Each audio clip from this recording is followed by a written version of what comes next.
मैं आपसे एक क्वेश्चन पूछती हूँ कि क्या अगर अपनी इकोनॉमी की ग्रॉस डोमेस्टिक प्रोडक्शन इंक्रीज हो रही है तो क्या इससे हमेशा इकोनॉमी का वेलफेयर होता है?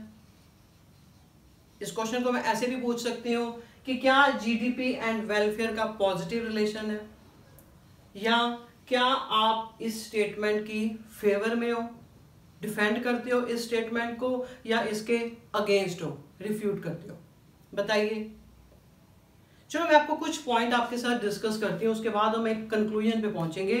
अगर आपकी इकोनॉमी में देखिए ग्रॉस डोमेस्टिक प्रोडक्शन हो रही है, ठीक है, मे बी जो जीडीपी इंक्रीज हो रही है due to rise in prices हो सकता है, ठीक है, तो जैसे क्या जीडीपी इंक्रीज हो रही है। Second, may be composition of जो जीडीपी है, जो जीडीपी में गुड्स की प्रोडक्शन हो रही है, मे बी लग्जरी गुड्स की प्रोडक्शन ज्यादा हो रही हो, जिससे कि इकोनॉमी में इनइक्वालिटी क्रिएट होगी।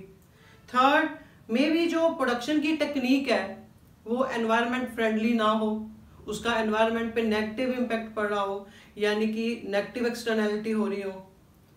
और फोर्थ, मे बी जो आपकी पॉपुलेशन की ग्रोथ रेट है वो जीडीपी के ग्रोथ रेट से ज्यादा हो, तो फिर पर कैपिटा आपका वेलफेयर पॉसिबल ही नहीं है, ठीक है ना। ये सारी इसकी मतलब वो पॉइंट्स हैं जो आपको इस कंक्लूजन पे आप पहुंचोगे कि यानी कि वी रिफ्यूट दिस स्टेटमेंट कि यानी कि जब जीडीपी मतलब इंक्रीज हो रही है तो it is not always an index of welfare, यानी कि हमेशा वेलफेयर नहीं हो सकता, ठीक है ना। इसकी लिमिटेशन भी है, यानी कि जो मैंने आपके साथ डिस्कस की।